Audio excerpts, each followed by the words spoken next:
And we're back with Truth Unrestricted, the podcast that is creating and interpreting the language of the disinformation age. I'm Spencer, your host, back again today with Patrick. How you doing, Patrick? I'm doing well, Spencer. How are you? Yeah, good. Still hot. Still real hot. Don't want to be trapped in this room. I have. This is kind of like a little mini office, but like I have things in this room that are on the wall, like a bunch of foam stuff to try to make the sound a little better, to try to make it be less. But it feels oppressive now. It feels like it's trapping the heat in somehow, and it's just I'm like, oh, I want to rip that stuff off the wall. I probably won't help either, but the mania sets in, and you just be like, oh, I just need out. It's visually hot. Yeah.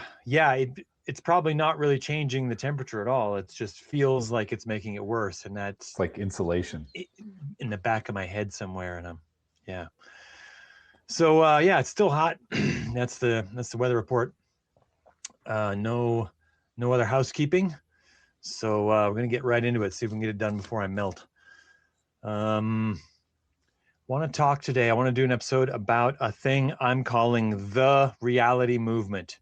So bold of me to say that. The reality movement, as though it already exists, Patrick. Not a reality movement, which might come in 6-packs. Yeah. You might get multiples of it or whatever. No, the one reality movement.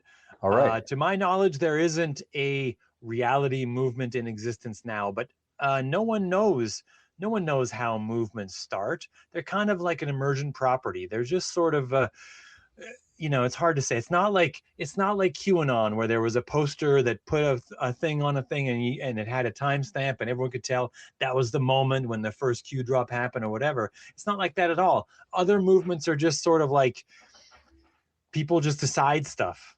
And then when they decide it is that way. And then it's that way after that point, like it's just like things have to be a certain temperature socially for the water to boil. Yeah. Well, so I'm deciding, instead of waiting for someone else to do it, I'm just gonna put some words into the ether and see if this catches on with anyone. If anyone thinks about it some and gets back to me and says it's a crazy idea, which I get a lot, but that's fine. Wait, so we might be the reality movement? You and me right now. Oh, good. Yeah. Sweet. Isn't it fun? Let's take it all the way. Oh, yeah. What does that mean, though? All the way to what? Like, what is it? More reality? All the way to what? All the way to what? Like, how far can reality move? I don't know. Well, it's not the reality that's moving. It's other people that are moving with reality. It gets complicated to try to parse that. Okay. Yeah. Okay. So, what would it mean? What would it mean to have a thing that would be called a reality movement? It would be a group of people that want things to be more real. And I think in the age of disinformation, I think we're going to need something like this. It might not be called this, it might be something else, it might have a different shape than the one I would imagine, but it doesn't really matter. I don't really care how the world gets saved or who gets credit, as long as the world gets saved. That's I'll give credit to someone else. I don't care. If someone else wants to take up the mantle and go do the thing and start all the things that are needed or whatever, and I don't get, I'm fine with that. Save the world. In fact, do it. Please do it. And then I can go back to like playing video games and stuff. Like that's what I'd rather be doing than this. Like, really. I mean, I probably still wouldn't get to play video games. I'd probably have to just do more work in the garden or whatever. But still, my wife would be happier. And then, by extension, I would also be happier. But no one else is here to do this. So here we are. So I came up with some guidelines. Okay, so first I need to make a statement about people and how people suck. You can't make rules for something like this, Patrick. You can't. Because as soon as you have rules, someone comes along and takes your rule and tries to make it an absolute thing, like an absolute rule, and treats it like a kindergarten thing, and then it sort of poisons the whole project, right? So these are just guidelines. It's softer. If someone, if there ever comes to be a reality movement, and right now it's just the two of us, and we're gonna try, I think, to follow these rules and rules. Again, I slipped to the right. These guidelines, follow these guidelines, and if one of us steps outside the guideline, the other one says, "Hey, come on, man, come back to the guidelines, come back to the fold. Like, we started, let's finish it." And that's just how real movements should work. People shouldn't be assholes and like demand things of people. So these are just guidelines, they're not rules, but I came up with them on the last minute, shortly before the podcast started. I had them in my head, but I just kind of wrote them down real quick here, typed them out. So the first one, I did put them in some kind of order just to make them make some kind of sense. The first one is try to be honest, right? I mean, it's simple. Try to be honest. It's not always possible. There might even be some occasions where you feel a strong need to lie, but honesty, just being honest alone, makes a huge difference in the world. It helps you to take responsibility for things that you've done, and in the end, I think most people would feel better after they take responsibility for their stuff. They feel less guilt. It helps the people around you understand what's really happening if you're honest, and the same for you if they're honest. But you can't be absolutely honest, which leads us to the second rule, which ties into the first rule. You kind of have to say them together. Do not try to be radically honest. Okay, so that means a specific thing. There are people who, a very small number of people, but there are people who try to do a thing that's called radical honesty.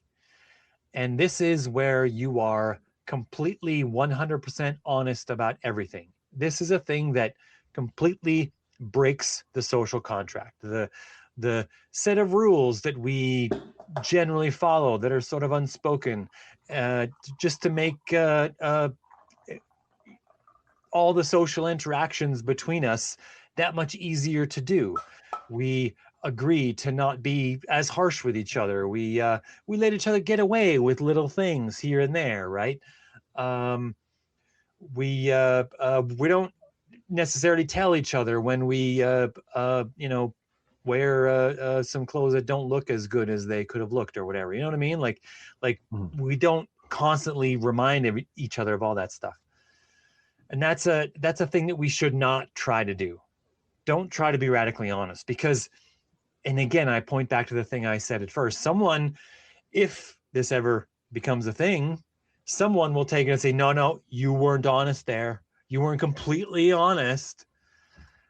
You don't need to be completely honest. This is only a thing that we try, and these are only guidelines. Just fucking relax already. Okay. So any questions on the first two rules? Any comments from you, Patrick?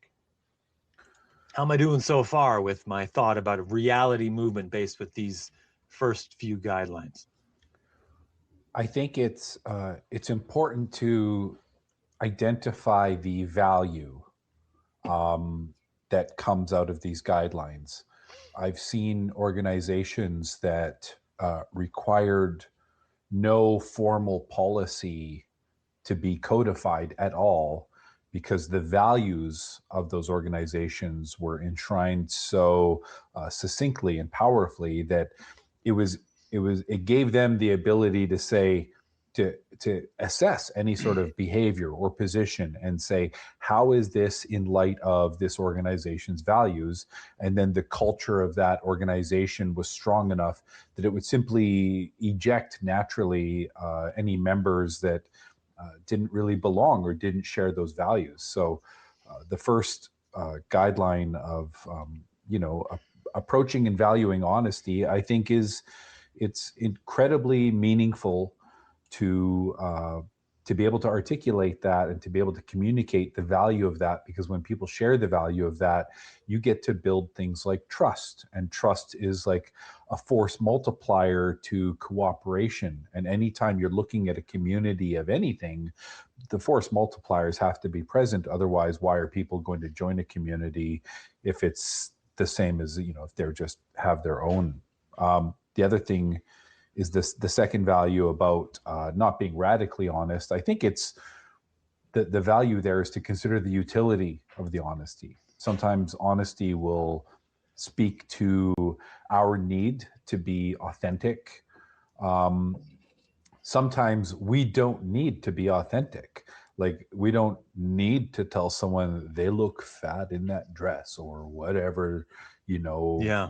trope you want to summon for those kinds of white lies and whatnot. So, I I think that anytime honesty is simply a weaponized kind of power trip, like, you have to ask yourself, is this honesty useful? Like, if it's going to create conflict, is there at least the good faith chance that that conflict is going to lead to a resolution or an outcome that's beneficial for everybody, both the person being honest to and the person who is stating the honesty? That's kind of like my first thoughts on that. That's really good. I like that bit you said about trust, because all communities are built on a basic substrate of trust. All communities everywhere. We don't normally talk about it much, but it's always there. It has to be. If it's not there, that's when the community breaks apart. It's the gravity that pulls communities together is trust. So I did number these, but I worry right away that by numbering them, they get a bad comparison to other sets of, let's just say, commandments and whatnot that are numbered.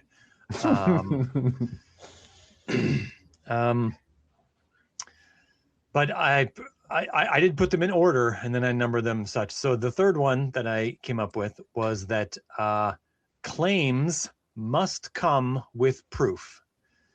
Provide receipts for things, as we say online, and maybe try to show how it is that you have come to whatever conclusion that you've come to, right? That's a thing. You can't just walk in and say, this is this way. Absolutely. You have to say, I think this is this way because I've seen this, and this leads to this. And then in discussion about it, someone else can say, okay, but I've seen these other things that maybe refute that or appear to counter that. And then, like the conclusion you came to, you might have come to because you didn't have all the information. And so in discussion, in attempting to be honest, and then showing the proof of how you come to things, all claims must have proof. This is sort of how science works, generally speaking. It's, if you really watch how scientists interact, though, they're much less friendly than most people think. I think they are. They're actually pretty harsh with each other. They're competitive. They know that they're going after the same funding and stuff like that. And yeah, and they can tear each other down like you not believe if they make a mistake or whatever. Like it can be brutal. Sometimes that's the glory of science, though, that because the ideas that survive that gauntlet of intense scrutiny are the ones that rightfully carry on to impact our understanding. Yeah. As long as the scrutiny is scientific. Yeah, that's a key one. I would caution against the idea, if anyone ever has it, and I'm sure someone has come up with it at some point, that science should be done by those who, like survived the forging fire somehow. You know what I mean? I'm like, well, that's like, it should be difficult academically, but it shouldn't have to be like some kind of test of will as well. You know what I mean? Like, that's not, yeah. But in any case, if you ever really watch scientists when they're doing any kind of discourse like that, yeah, they can be very short with each other and very sometimes they take it personal because they're humans. I would add to the idea that claims must come with proof that proving something has to fall on the person making the claim. Absolutely. That's a general rule of logic and skepticism and science and everything else. You can't just say that what's a good claim? Conspiratorial claim. COVID was manufactured in a lab in China. And then throw that claim out there, and then when someone says no, it wasn't, and then say prove it wasn't, because that's putting the onus on the person that didn't make the claim. So it seems like they did because they said no, it wasn't, but they're just countering your claim. They're just calling on you to make the back up your statement with evidence, and by turning it around and saying you have to prove that my thing is wrong. Well, that's not how these things work. If you make the claim, you have to provide proof of the claim, and that's just how claims work.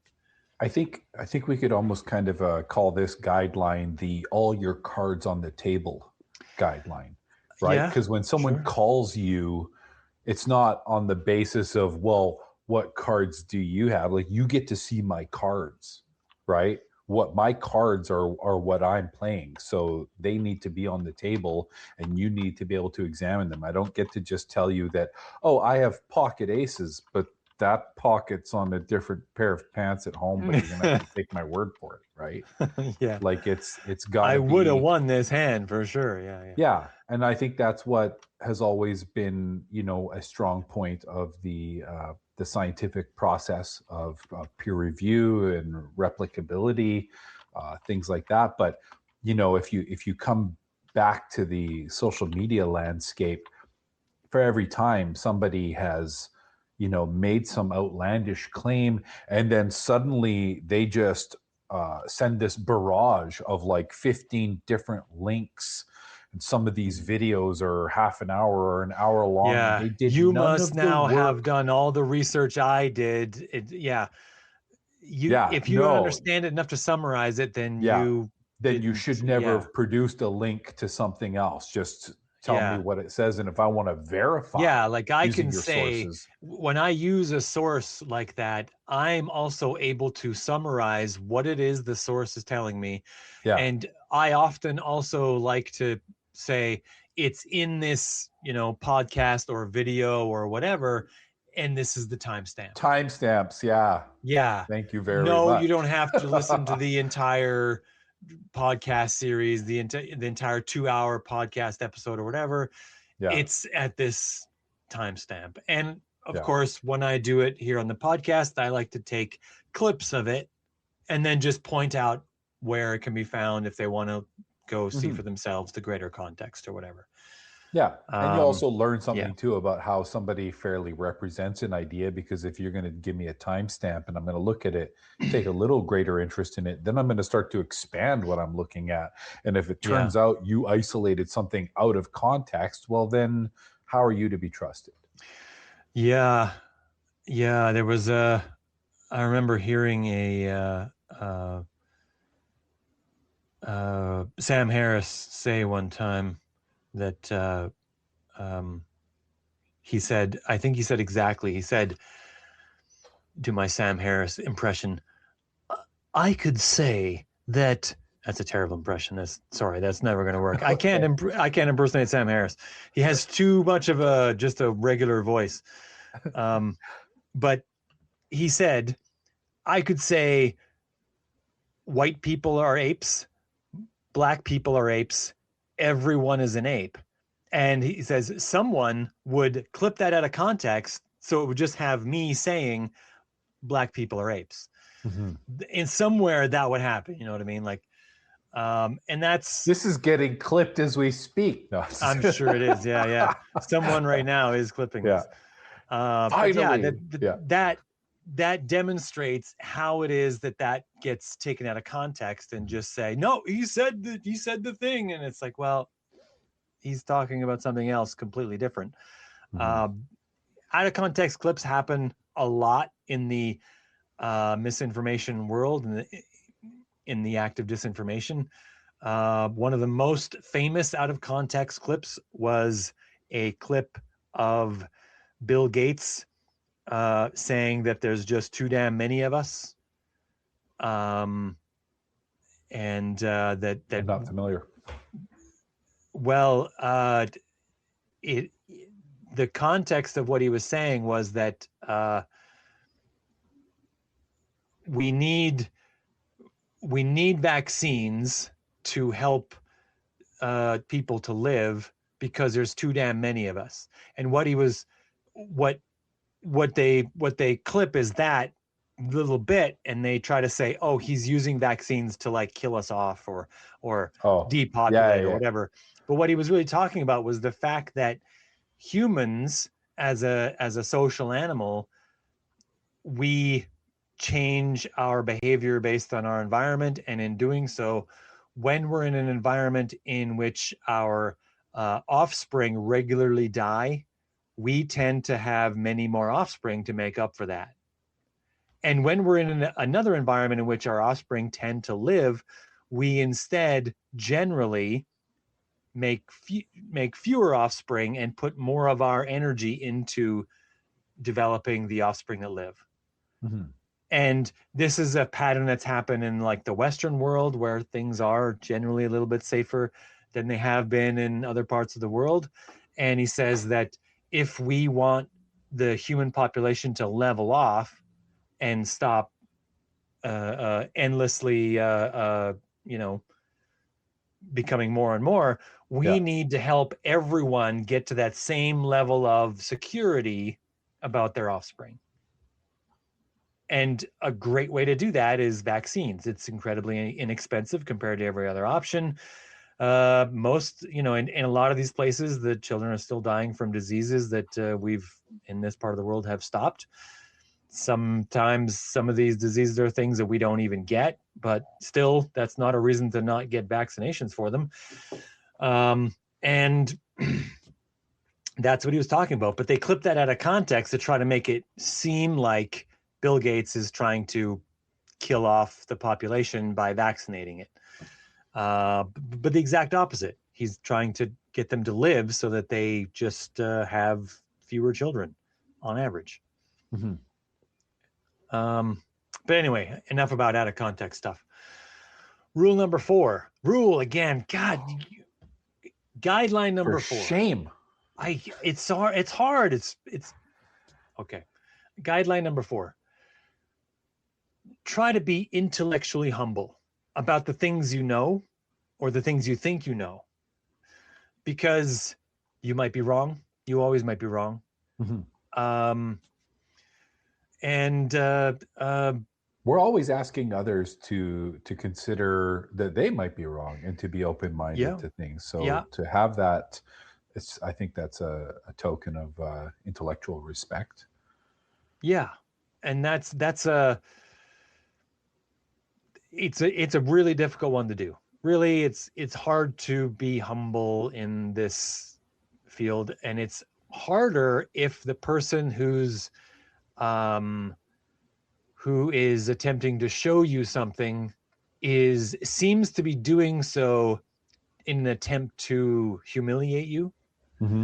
Because humility and humiliation are actually not the same thing. Humility is something you accept for yourself.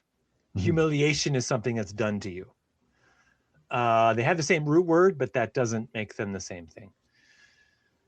And yeah, I will admit it's hard for me to be humble. But it's also why I've worked so hard to not be wrong. So there. For me, I struggle with it too. And I have to remind myself or have a little bit of self language where I remind myself that the person I'm talking to is not merely wrong, if in my opinion, in that moment, but they are also experiencing an opportunity to learn something. And my opportunity is to share that idea if that idea is, is a good one. But I have to continue to look at people who present that challenge that sometimes becomes conflict oriented or adversarial, that this is an opportunity. Otherwise, why am I trying to, cast seeds on concrete, right? Like there has to be fertile ground. And sometimes that the fertility of the ground actually is the nature of it is determined by my attitude on approaching it. So I do find that, having some sense of that humility, like you say, means that it can improve their reception of the idea, because we all know what it's like to face off against someone who is a smug fuck, right? And they might be right all day long, but we'll never give them the satisfaction of knowing it, and we'll never take the satisfaction of having been able full to. disclosure, I need to admit, there's been a couple times at least where I've been that smug fuck. And I thought you were going to say there's a couple times you thought that about me, but I'm right there with you, right? Like I have been the smug fuck. I need to apologize to people generally at some point, maybe, I don't know, but there's been a couple times, at least a couple, maybe more than a couple, where I've been that smug fuck. Absolutely. And sometimes we just have to work on diffusing it's the not things easy. that people say and do. That's why these are just guidelines. And forgiveness is a powerful thing, but I don't get to choose when people forgive me. But it's difficult. It's going to be difficult. You don't defeat unreality just by, walking on the because field. it can be insulting, and it can kind of be injurious of our pride, in the sense that we're trying to do well when we're trying to have a good faith exchange with someone and we don't see the good faith. And then suddenly we're like, you know what?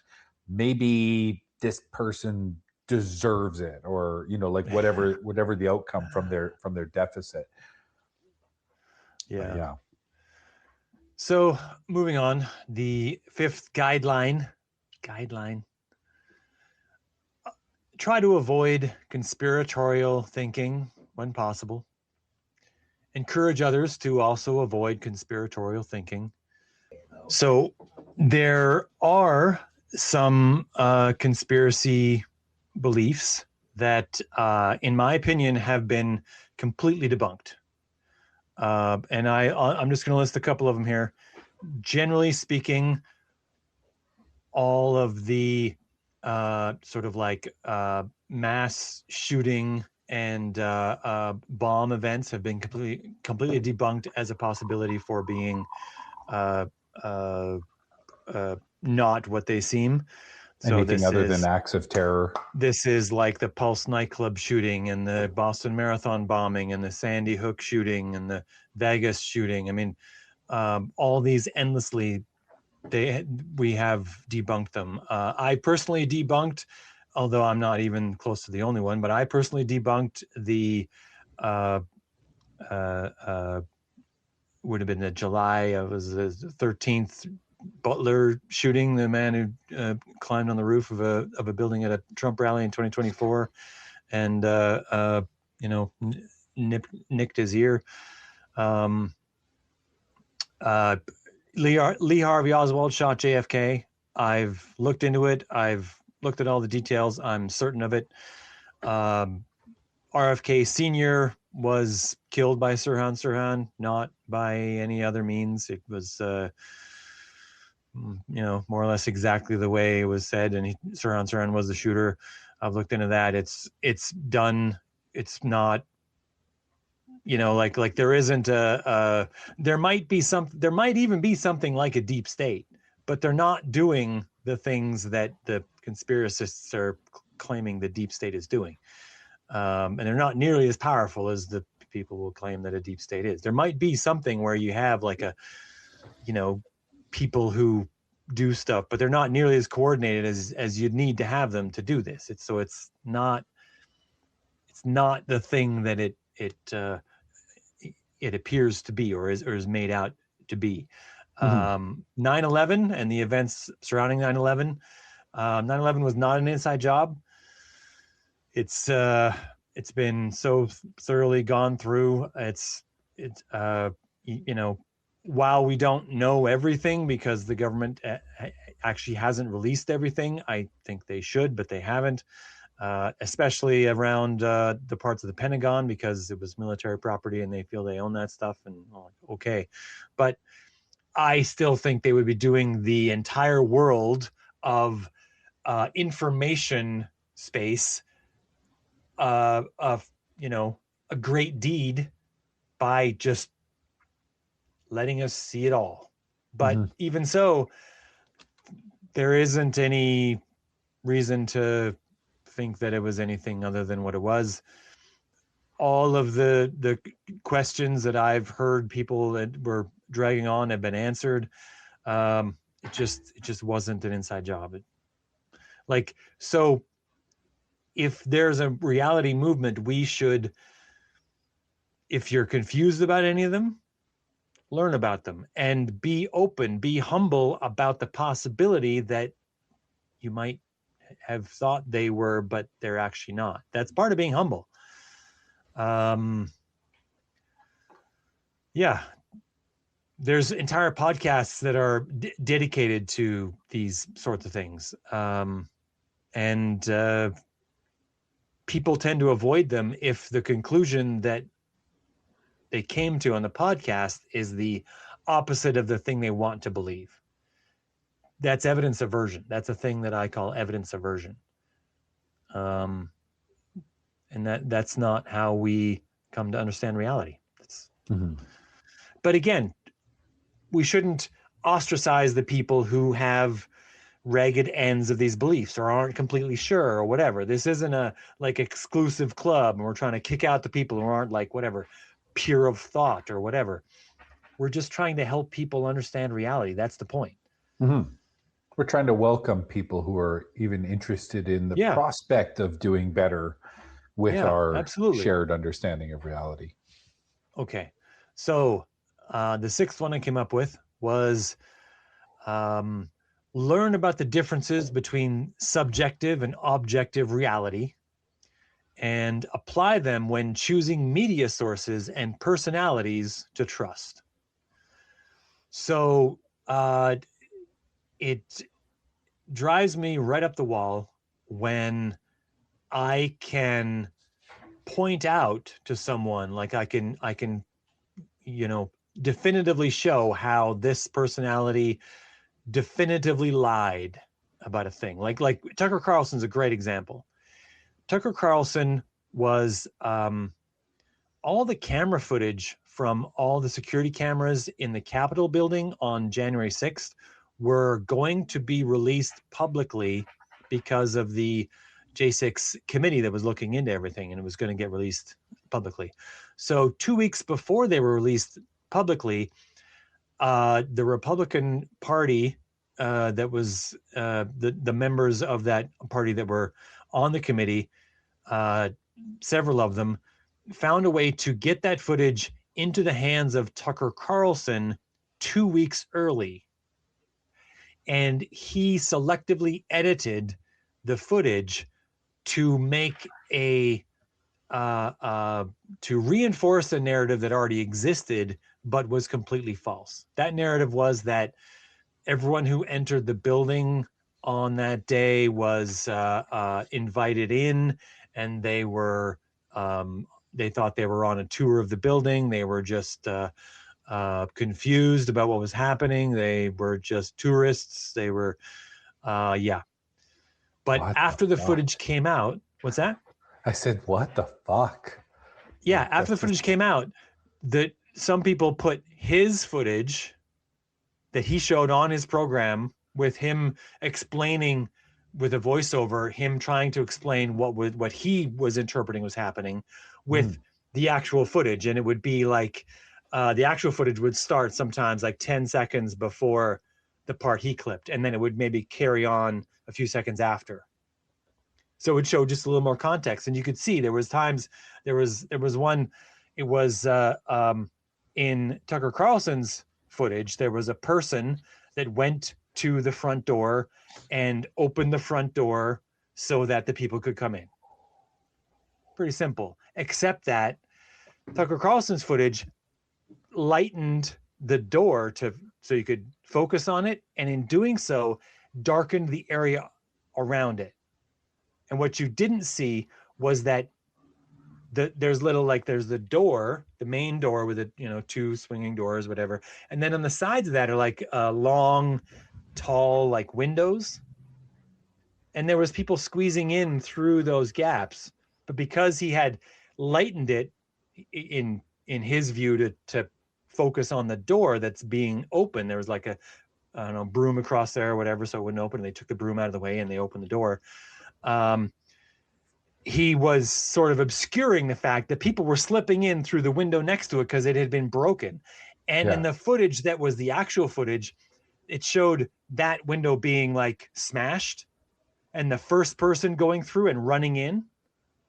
And then that was the person who turned around and went back to the door and opened it for everyone else because they were yelling at him, "Hey, open this door."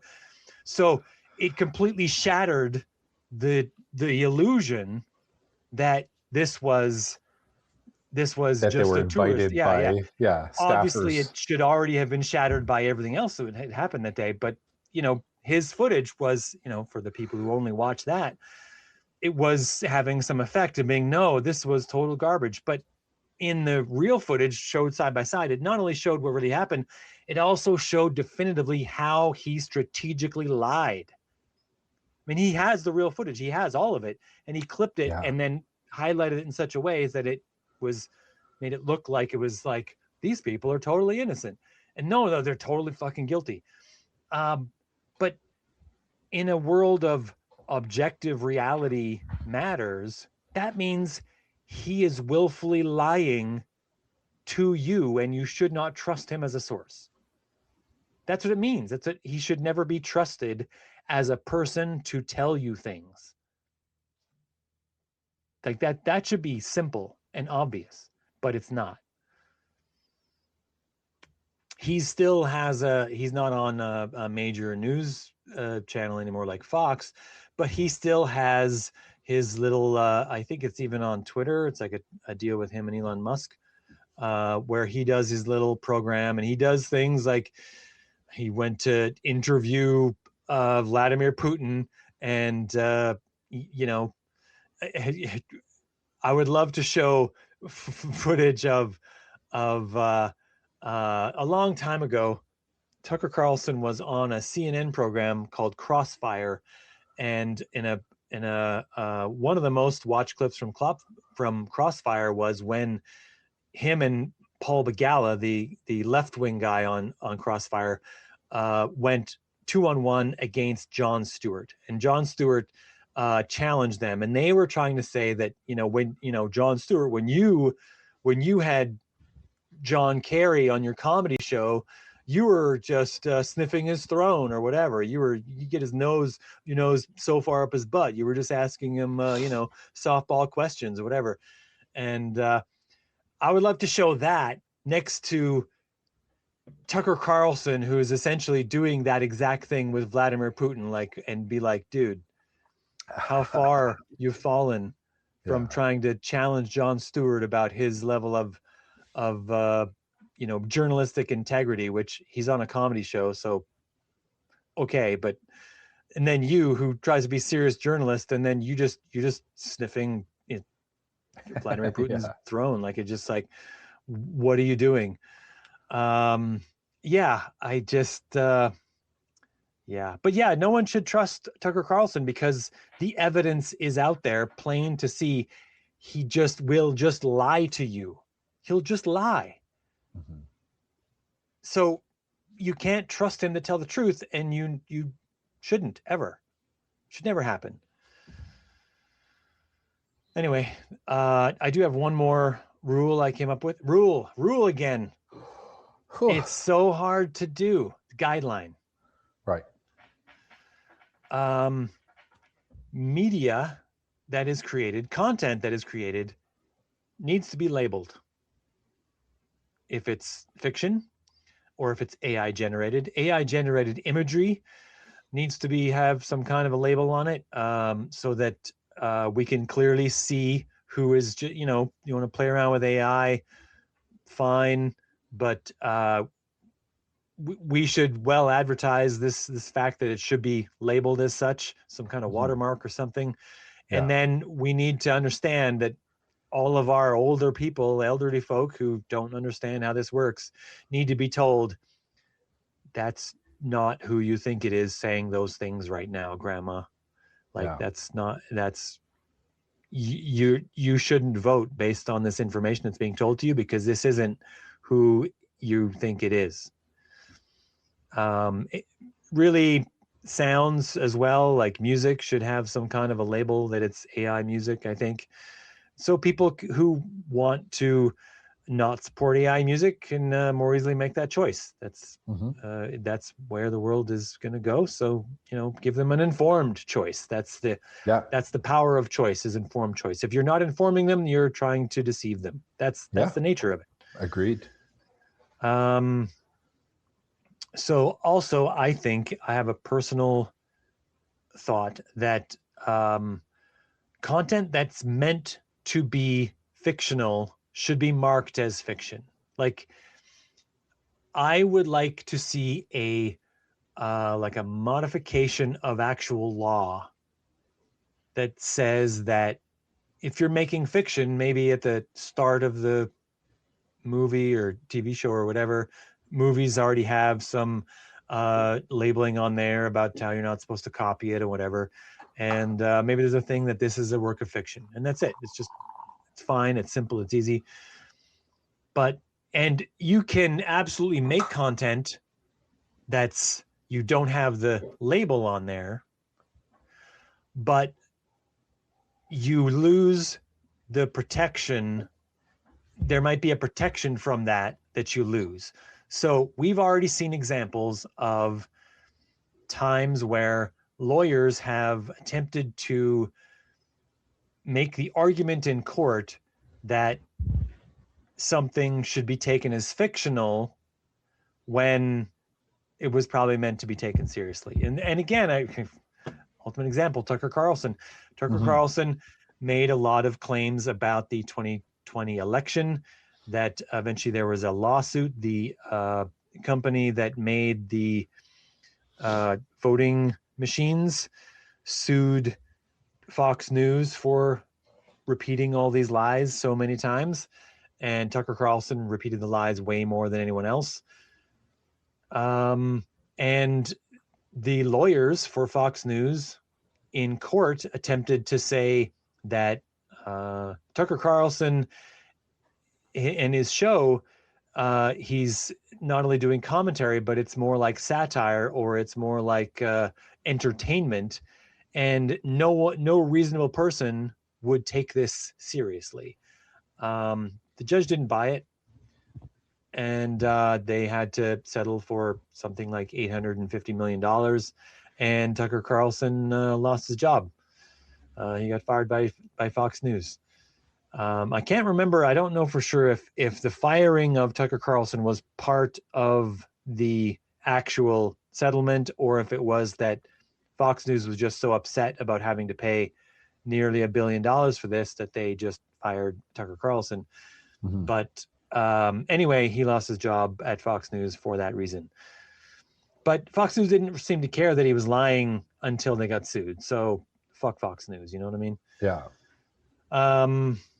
Yeah, they had a if they're going to be a news organization, they had a responsibility to have actual journalistic standards, and they didn't have them at all. So, or to label their satire as satire when that is supposedly. Yeah, if they're a news organization, they're going to say later, they want the protection of saying, oh, well, okay, this guy's going to go on, but his stuff is just fiction, wink, wink, like, label that.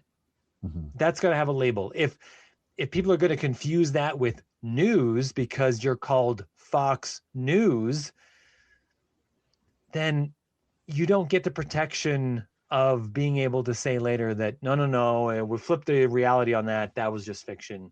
That wasn't really real. That's not the only example of that. Alex Jones, known creator and repeater of unreal notions, was he did get sued by Sandy Hook families, but this wasn't in those lawsuits. This was in a custody battle that he was having with his ex-wife. I think she wanted to have full access to the kids or something, and he didn't want that. He wanted more access to his children, and her lawyer made the case that he's kind of a lunatic when he goes on his program every day for 3 hours a day. And maybe that's not an environment that's safe for children. And then Alex Jones's lawyer said, oh, well, that's just entertainment. Alex Jones isn't really that. That's just a character he plays. Like, that's just fictional stuff there, Your Honor. It's not really real. No reasonable person would really think that was real, Your Honor. He's just putting on a show. It's like wrestling. I don't know if the judge bought that or not. I didn't really, keep a close eye on that whole thing. But I thought it was interesting that his lawyer made that argument, and I would make the argument that he doesn't get that argument. Mm-hmm. He shouldn't get that argument, even in the case of a divorce thing. He should have to own the responsibility of having told so many blatant lies to the public. That's I don't think I'm irrational. A realistic label to say that this is just for entertainment. If he wants later to protect himself from legal repercussions, then he can do it by just putting this little label on there that says this is just fiction. Mm-hmm. That's it. It's simple. And I think that once there is more repercussions for lying, you will find people not doing it as much. Right now, there's almost no repercussion for lying. Yeah. Very little. True that. So anyway, that's all I have. Just these 7 guidelines. I might add to them later. I might expand them. I don't know. So maybe the movement will only ever be me and you, Patrick. I don't know. Yeah. So are we going to then find times that we reference these guidelines? You said like this is something that we can kind of use to maybe call each other back to that. Yeah. If I'm straying from these guidelines, reel me in. Say, hey man, try that humility thing that you talked about once upon a time, right? That's probably going to be. Oh, honestly, that's probably going to be the one. Less smug, more fuck. That could be a campaign slogan. weird messaging, but you know what? There's a lot of campaign slogans out there. Okay, sure, yeah, yeah. So that's it. Is there any other thing you want to add? No, this is good. It's always good to talk about how we establish these commonalities or the common ground. Yeah, if I had my way, I would encourage people to be advocates for reality. And that's what I would say. Be an advocate for reality. That's it. You don't have to show up at a meeting. There's no attendance. There's no we're not going to, sit around in a circle facing each other in chairs in the basement of a church or anything like that. Mm-hmm. Just try to just do your best to steer the boat toward reality at this point. Yeah. Establish a standard and steer your own boat away from anywhere or anyone that doesn't meet that standard. Again, be humble. If it's pointed out to you that you could do better, maybe just do better. That's okay. That's okay to just say, okay, you know what? I could do better. But we should also be looking for that in ourselves. Yeah. We should be challenging Yeah. ourselves I'm to not. do better. I'm not. I came up with these, but I'm not perfect. Yeah. I had to restrain myself actually from adding an additional guideline on here, which was try not to exaggerate too much. I felt that I might be going too far with that one. I don't know. I get annoyed. I get annoyed when someone says that they're going to put in 110% effort. I get immediately annoyed. The math guy in me wants to say, that's not possible, man. Don't blow smoke up my ass. I love how the exaggeration. There is no such thing as 110%. You can't agree with me 1,000%. Yeah. You can't agree with me 1,000,000%. It's not a thing. Yeah. These are just comfortable lies we tell each other to like boost each other up. It's not real. But I feel like if I tried to put that in, that would just be my personal thing. And I would become that asshole that's expecting too much of people that I was railing about at the beginning. Because I'm also a human being who has some tendencies that aren't great. Sorry. I'm not perfect. Sorry. And maybe sometimes people just want to express their degree of enthusiasm with a bit of exaggeration, right? So I've grudgingly accepted it. I've tried not to do it myself. I've tried not to do it on the podcast or let anyone else do it too badly on the podcast. Yeah. All right. But there's no more than 100% of the total possibilities of a thing. Sorry. That's just reality. Yeah. Yeah. With that, we'll probably end. All right. So, till next time, Patrick. Till next time.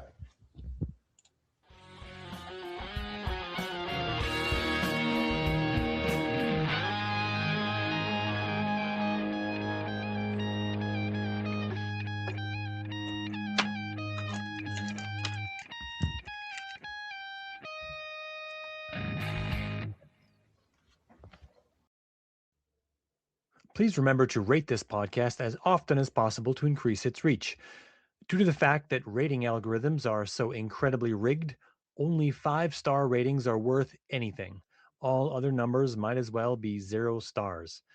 If it's not a 5-star rating, I would prefer none at all. Sorry, I didn't build the system. Please subscribe to this podcast to get the latest episodes brought straight to you and recommend it to whomever you think would enjoy it. And special thanks to Jeff Powell for the theme music. I paid for it by listening to him play his old acoustic guitar until the strings broke back in high school. It was worth it.